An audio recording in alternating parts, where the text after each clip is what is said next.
Hello everybody and welcome to Linguivers. I'm Laura and today I would like to ask you something. Do you feel that you've been studying English for years and years and still you can't communicate with that language? That very often you can read brilliantly and you know grammar better than native speakers, but you can barely produce simple greetings or understand basic information? If that is your case, all I can say is join the club. Millions and millions of people around the world are in your exact same situation. And so was I a few years ago.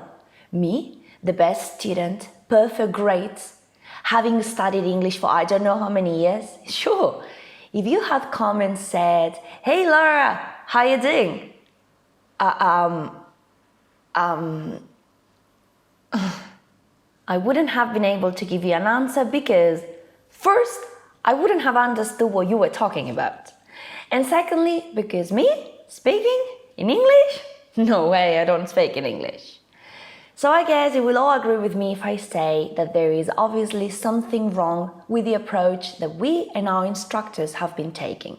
And that's the reason why the first thing we need to do is to stop that approach, which clearly doesn't work, and take up a new one.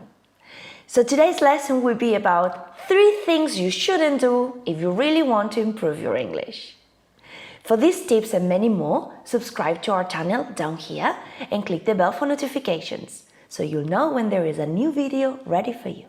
And now, off we go.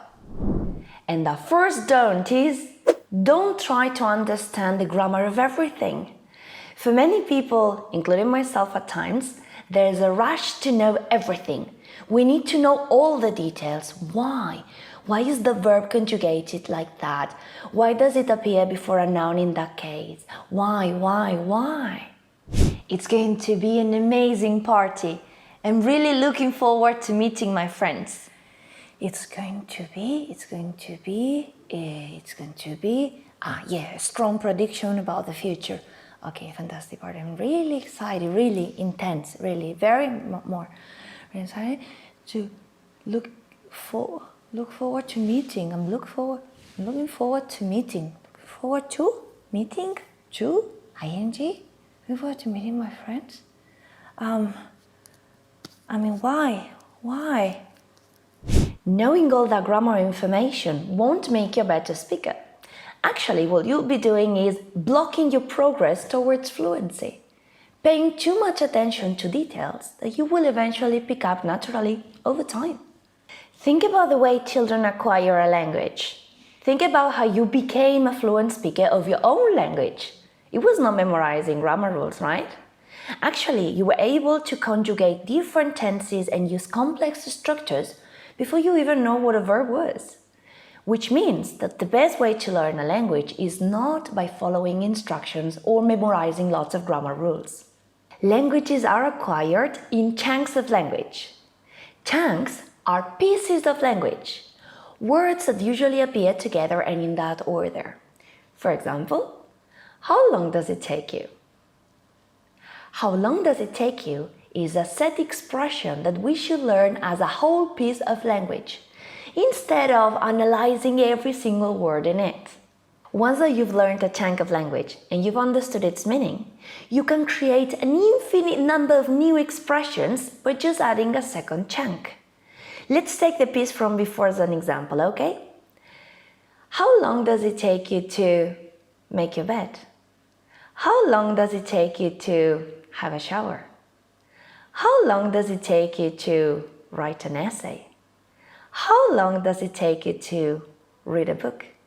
You see, with this technique, we can learn a lot, easily, fast, in a much more efficient and communicative way.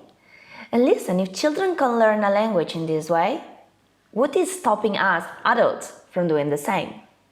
So remember, focus on the meaning and function of what you're saying, and forget about why it is said like that. Over time, it will start making sense to you as you learn new things.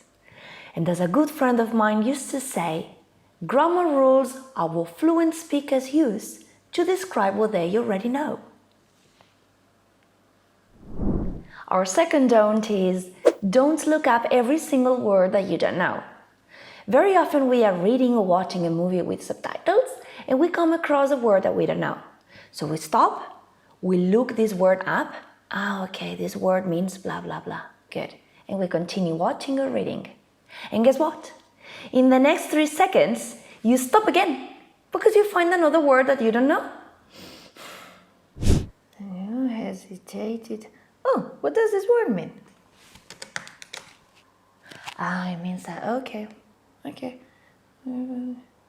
and this word? Okay.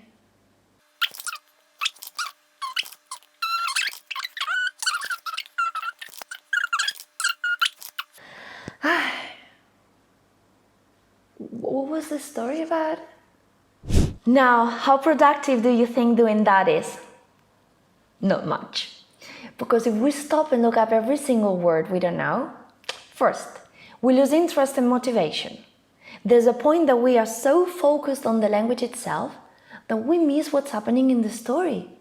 We lose that curiosity for what will happen next. And eventually, that will make us lose our interest and motivation to continue reading or listening. And 2, because you'll probably forget the words you looked up anyway. It is a lot of new vocabulary and very little time spent on it. Just what it takes to look their definition up in a dictionary and that's it. That's not enough time for your brain to remember the word. And probably next time you see it, you will be like, yeah, I saw this word before. And it means something like... So what can we do to stop trying to look up every single word that we don't know? Well, there are 3 main questions that we should ask ourselves. A, is that book right for my level? You should be able to understand around 90% of what you're reading without a dictionary. If you don't, that means the text is above your level and therefore too hard for you. I recommend that you read graded books. And this website, www.englishereader.net, is an excellent tool for it. So this is the website. As you can see, you have new books, favorite books, frequently downloaded, most popular, and this is what we're looking for, categories and levels. Let's say I am an upper intermediate student. Let me click here and see what there is. We have all these options. I would like to read this one, Sink or Swim. So this book belongs to fiction. It's a B2 upper intermediate level. You have a little summary of what the story is about, and even some hard words that you may find in the story which are difficult but also important to know. I can either read it online or download it. This is the book, chapter 1, and second, third page, fourth page. You have the whole story in here. Now, there is one more possibility if you're interested. You can also download the audio so you can listen and read at the same time. Let's try it. There we go. Chapter 1. On board the Parvina. Leaning on the rail at the stern of the cruise ship Parvina, sipping his champagne, Eddie Munro looked out across the water and into the darkness. So remember guys, choose a book that is right for your level, not too easy and definitely not too difficult. Question B. Can I still understand the basics of the story? Our intention is to read for general comprehension and general understanding, not for all the words in it. This is called extensive reading. So what we need to think is, even though I don't know every single word, can I still understand what's happening in the story? When you find a word that you don't understand, try to guess what it means from its context. Look at the words around it, and they will give you information that will help you imagine what the word is about. If it is an action, if it's an object, if it's a place, if it has a positive or a negative meaning. And that more or less will help you have an idea of what is going on. So remember, when you read a book in English, try to get the big picture of the story. That will make your reading experience a lot easier and much more enjoyable. Question C. How can I remember important words? It sometimes happens that we are reading a story and we come across a word that we've seen repeatedly many times during the story. In this case, that might be an important word, and we may have to have a look at it. My strategy is to mark that unknown word and collect it in a vocabulary notebook. That way you can always go back to it if you ever forget what it means. Now, when you collect vocabulary in your vocabulary notebook, you should write the word, write its pronunciation, listen to it and repeat it a few times, and then write on your paper the way it sounds to you or its phonemic transcription if you are familiar with it. If not, have a look at this lesson up here and get familiar with phonemic transcriptions. You should also write the meaning of the word in your language, if possible, because not every word has an equivalent in our languages. And finally, you should write a sentence using the word. That way you'll make sure that you know how to use that word in the proper context. By doing this, you should have spent enough time with that word as to remember it. So next time you see it in the story or in any other context, you should be able to identify it. And our last don't is, don't be afraid of making mistakes. Do you feel tense or nervous when you know you're going to have a conversation in English? Does that anxiety intensify when you know the person you'll be talking to is an English native speaker? Let me tell you something. I know how you feel very well. I often hear my students say that they don't practice their English as much as they should because they are afraid of making mistakes. And honestly, if I look back, I remember myself sitting at school at my English class being terrified of being asked a question because my classmates and even my teacher would make fun of me and make me feel useless if I made mistakes. So Laura, what do you think? I like buy a dress I saw.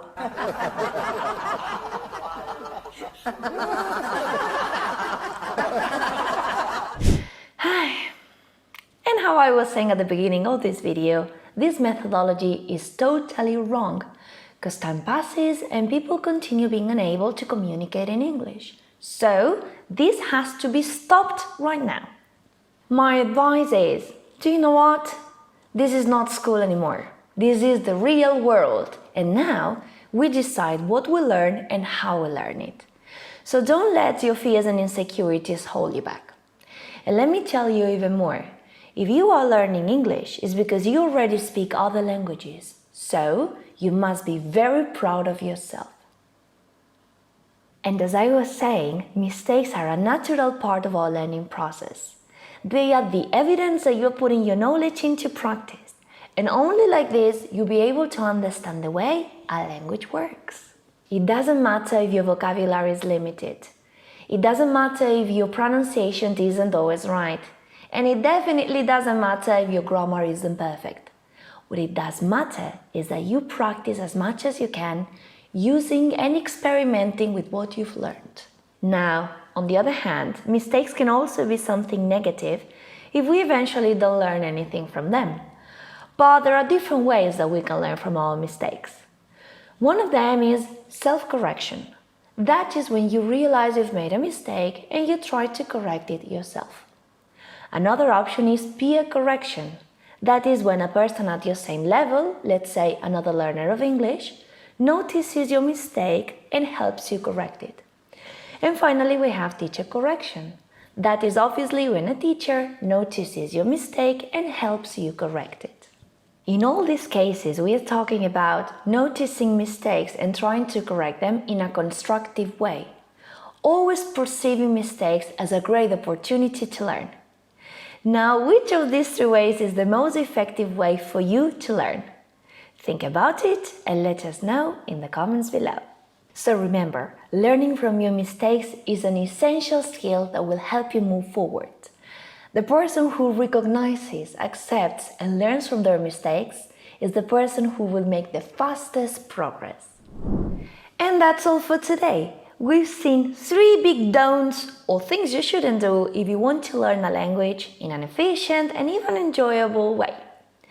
Don't forget to have a look at the link I've left for you in the description box to practice your English as much as possible, as to follow us on social media for more lessons, resources, games, and much more. If you found this video interesting and useful, like it, share it with your friends, and subscribe to our channel where you can find more videos made for you.